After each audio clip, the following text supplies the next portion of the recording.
Today we continue with one of Jesus' parables. If you remember, those are earthly stories with a heavenly meaning, something that everyone could understand. They're representing for us truths that are beyond us, but through stories that we can comprehend, and that also, because they're stories, there's room for interpretation. There's room for different levels of meaning, a variety of applications to uh, our everyday life, and so they're really a powerful form of teaching that Jesus used, and that we continue to use in church today. You think of how many times you've heard the same sermon preached. You probably don't remember all those uh, same times you've heard it. But if someone repeats a story that you've heard before, you're probably likely to remember that story more than the lesson itself or the sermon. We remember stories. I think we are built for stories. It's one of the explanations as to why movies make so much money in our society, is because we were made to tell stories, to hear stories, to learn from stories. It's how we make sense of the world, and so it makes sense that Jesus would use those. Uh, Today's parable comes from Matthew chapter 13.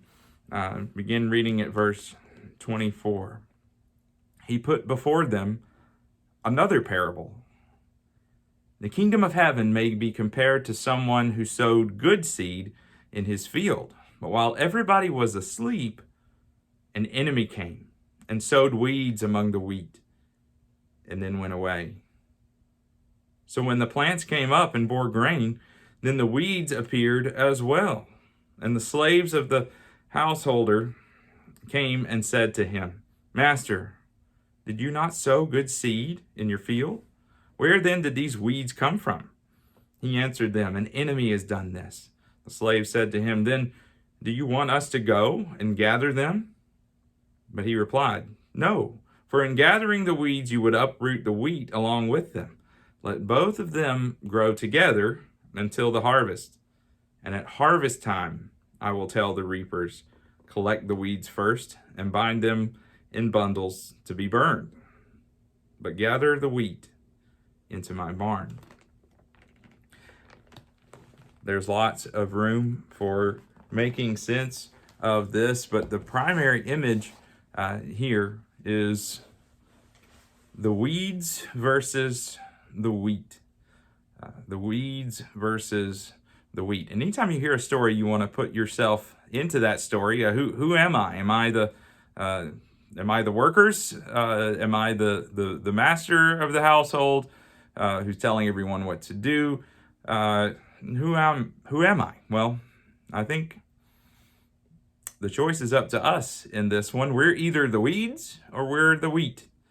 And a lot depends on the choices that we make. If you've never farmed wheat, they say there is a weed that looks exactly like wheat. It's called darnel. And these two plants are indistinguishable as they are growing up. They look exactly the same. It's not until the harvest time that you can tell a difference. And then the wheat will turn more of a shade of brown, and it will be in these, the seeds will be in these neat, straight rows, whereas the darnel, the weed that you can't really eat or do anything with, it's just a weed, it's kind of useless. It looks just like it, but while the wheat's brown, darnel is black. While the wheat is neat, the darnel kind of is a little bit more jagged. And so it's not until the very end that you can tell the difference. So what does this mean for us? I think we have to pay attention to the way we live so that we don't miss the point, so that we don't look like Christians until we reach a point where it really counts. Because I think that's what he's driving at, is that there's a harvest coming. There are times when it's going to matter, whether you were part of the kingdom, building it up and making it useful, feeding people the spirit, the word that they need to hear, or whether you're going to be a weed and you're just going to take up nutrients from the wheat and take up more time and effort from those who are working and ultimately not provide nourishment. So yeah, this is kind of a prophetic calling out of us as Christians. Which one are we going to be? We're going to be the wheat, or are we going to be the weeds? And if you apply it to our current situation, this is a time where we are being put to the test.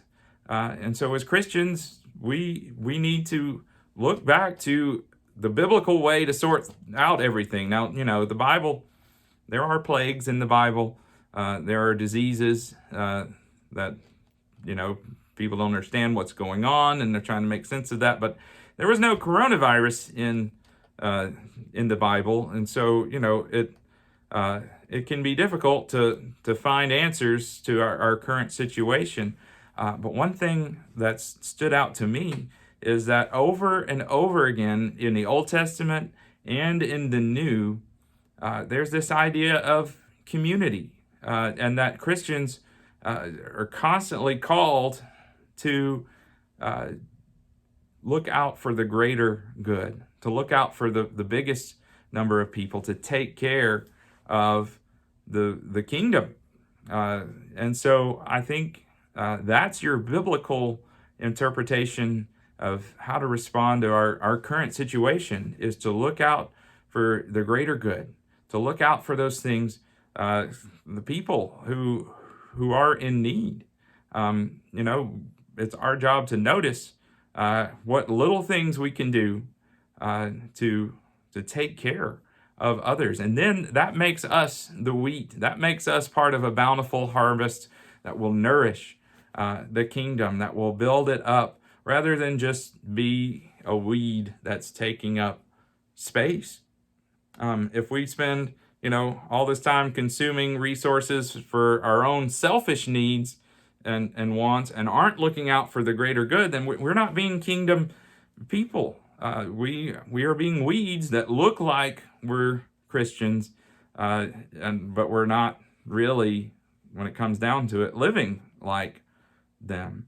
And so I think that's what Jesus is challenging us to in this lesson is, hey, pay attention to the needs that are out there, that you might nourish the kingdom, that you might be food for that kingdom, instead of something that just uses up resources, but ultimately you have to throw it away.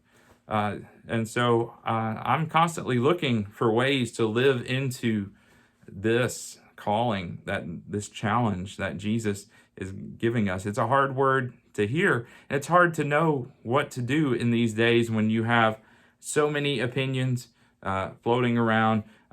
You have so many facts that seem to change over time as we learn new things about the virus and new recommendations. It's hard to sort through it all. But if we keep as our focus taking care of the community, taking care of those who can't help themselves, feeding the hungry, looking out for the widows and those who are at the margins of society in other ways, that's a biblical perspective.